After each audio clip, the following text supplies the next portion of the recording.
মাত্র 5 ফুট চওড়া একটি ঘর।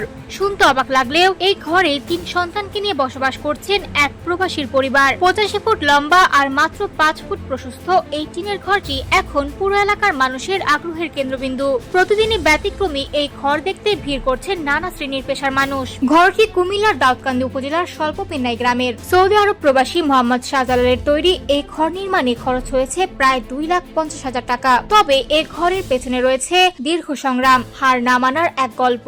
শাহজালাল একসময় প্রত্যেক ভিটায় পাকা ভবন নির্মাণের কাজ শুরু করেছিলেন, কিন্তু জায়গা নিয়ে একাধিক মামলায় জড়িয়ে পড়েন। দীর্ঘদিন মামলা চালাতে গিয়ে ধীরে ধীরে হারিয়ে ফেলেন নিজের সঞ্চয়। এক পর্যায়ে স্ত্রী ও 3 সন্তানকে নিয়ে কখনো আত্মীয়ের বাড়ি, আবার কখনো খোলা আকাশের নিচেও দিন কাটাতে হয়েছে তাদের। এরপর 2020 সালে সৌদি আরবে পাড়ি জমান শাহজালাল প্রবাসের কষ্টের উপার্জন থেকে চলতি বছরের জুন মাসে 1 শতক জমির উপর তৈরি করেন এই ছোট্ট ঘর। মাত্র 5 ফুট প্রশস্ত হলেও ঘরটিতে রাখা হয়েছে প্রয়োজনীয় সব ব্যবস্থা। রয়েছে রান্নাঘর, খাবারের জায়গা, শোয়ার কক্ষ, আলমারি রাখার স্থান, পানির ব্যবস্থা ও শৌচাগার। 6 ফুট বাই 3 ফুটের একটি চৌকিতে সন্তানদের নিয়ে রাত কাটে খাদিজা বেগমের। জায়গা সংকুলান না হওয়ায় বাড়তি ব্যবস্থা করা হয়েছে পাশে মোড়া ও কাঠ দিয়ে। স্থানীয়রা বলছেন এই ঘর শুধু একটি বসত ঘর নয়, এটি একটি সংগ্রামের প্রতীক। দীর্ঘদিনের কষ্টের পর অবশেষে একটি স্থায়ী ঠিকানা পেয়েছে শাহজালালের পরিবার।